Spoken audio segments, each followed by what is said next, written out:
Now the fourth point is, as every part of a mirror forms a complete image,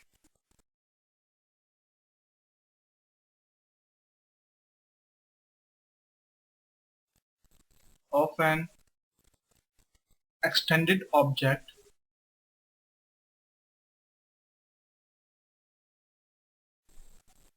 and due to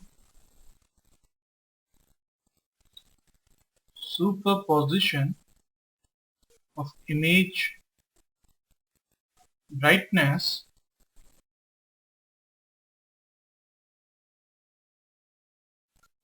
will depend on its light reflecting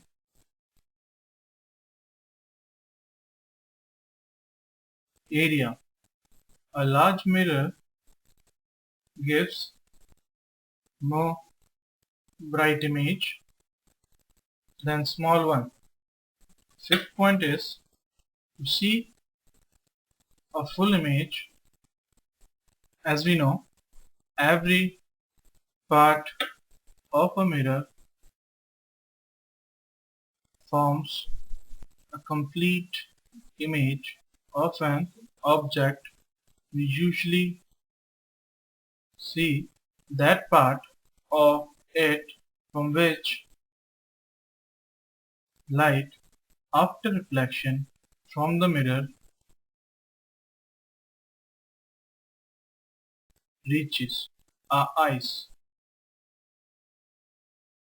Why? A point. Why does this happen? Why we see the only that image from which the light is reflected and reaches our eyes? Let's see. To see the full image in a plane mirror, a person requires a mirror of at least half of its height. The B point is, to see a complete wall behind himself, a person requires a mirror of at least 1/3 the height of wall, and he must be in the middle of the wall and mirror. The sixth point to be remembered is the deviation in the ray, that is represented as delta. It is defined as the angle between directions of incident ray and emergent ray. That is, from the above figure, delta equals to 180 minus angle I plus angle R, but as we know, angle I is equals to angle R by law of reflection. So del equals to 180 minus 2i. Let's present it by a diagram. This is the angle between the incident ray and normal, and this is the angle between the incident ray and the reflected ray. Sorry, this is the angle between the reflected ray and the normal. What is the deviation between? This is the deviation, del.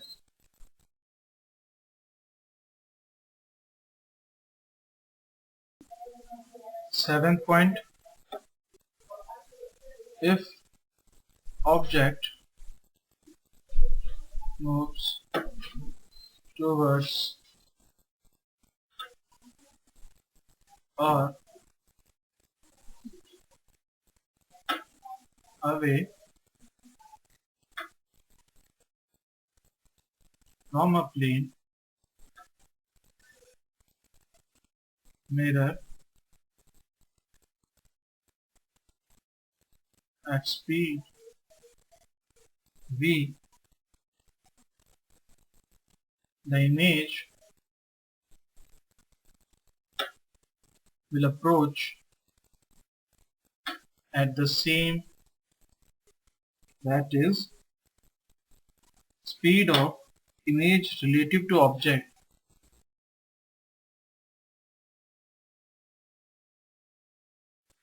will be 2v. 8 point. In reflection,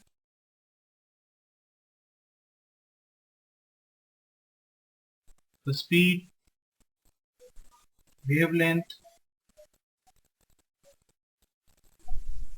frequency of light does not change, but the amplitude or intensity of the reflected ray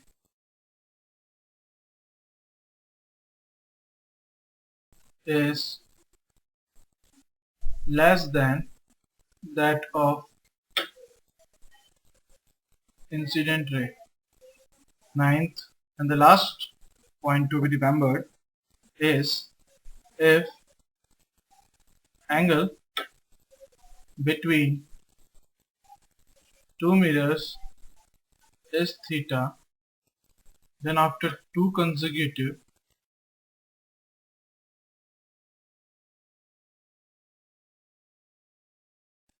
reflection, total deviation will be del 1 plus del 2 equals to 2 pi minus 2 theta. One terminology which we mostly used in light is lateral inversion. Lateral inversion. Then now let's what we mean by lateral inversion. As it indicates the lateral L, that means appears to be reversed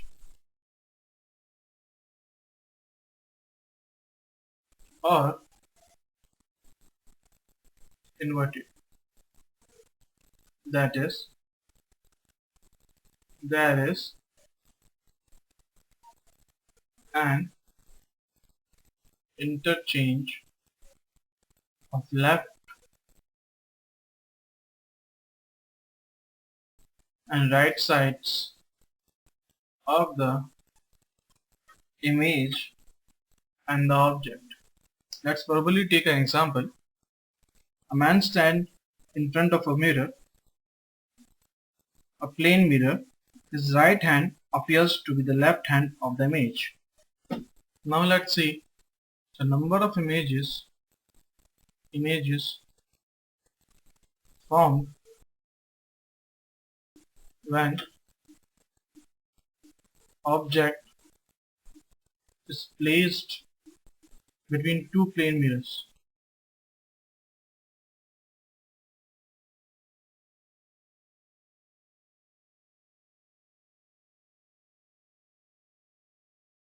When two plane mirrors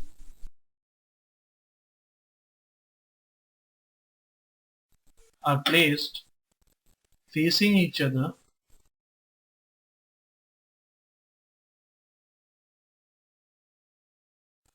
at an angle theta, and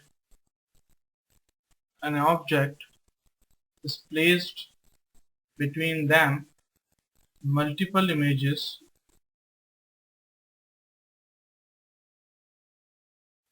are formed as a result of multiple refractions. If 360 by theta is even, then the number of images formed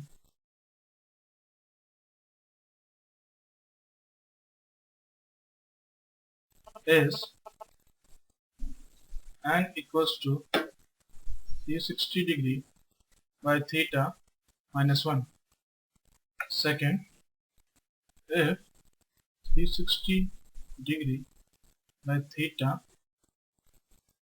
is odd, then case 1, if the object lies symmetrically,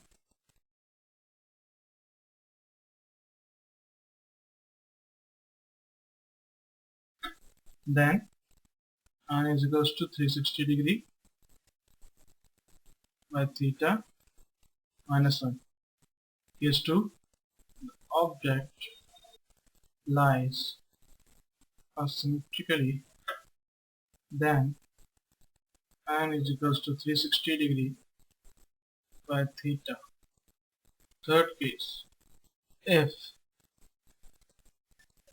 360 degree by theta is equal to fraction, then number of images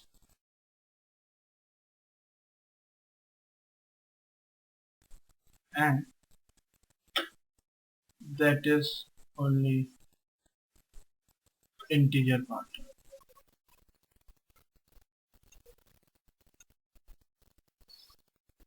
Now let's study about a new topic, spherical mirror. After completing a plane mirror, now start with the spherical mirror. Spherical mirror.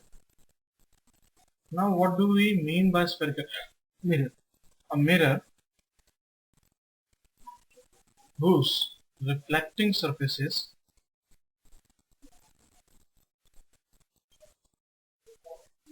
is a part of hollow. A mirror whose reflecting surface is part of a hollow sphere is known as spherical mirror. For example, curved mirrors are used in telescopes. There are two types of spherical mirror.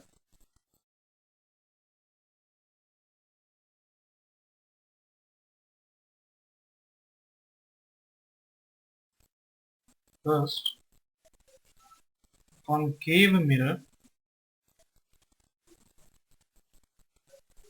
Second is convex mirror.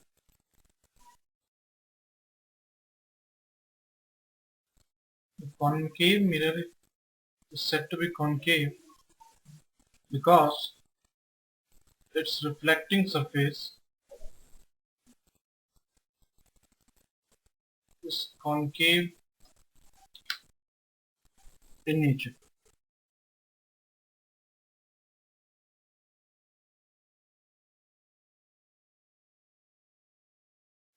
Same as convex mirror is said as convex because its reflecting surface is convex in mirror. We'll study deeply about them in the coming topics. Now let's see how they look like. The concave mirror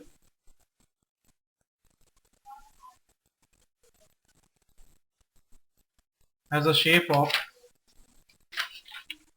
similarly, this is the polished surface where reflection takes place. The convex mirror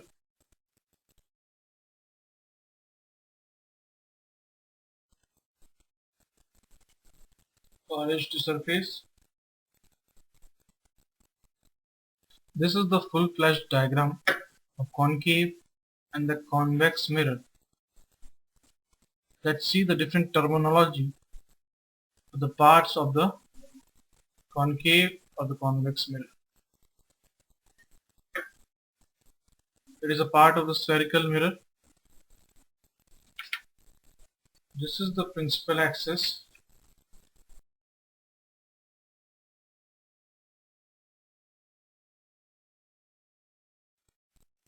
This is the aperture. This is the pole.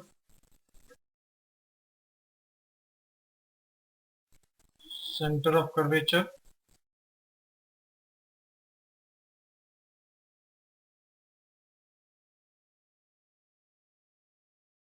Distance between the center of curvature and the pole is called as radius of curvature.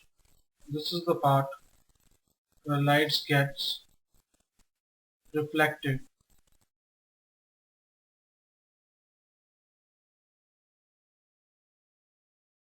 This part is silver coated.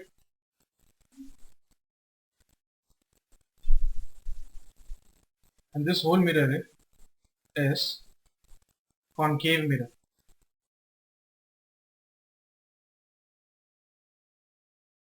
Now let's draw a diagram for convex mirror. Convex mirror is also a part of spherical mirror. We cut a part from it. This is the principal axis, pole, aperture, center of curvature,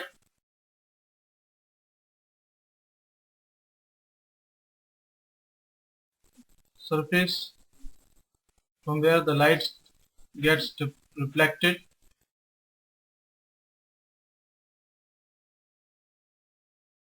the distance between the center of curvature and the pole is radius of curvature, and the whole mirror is called as convex mirror.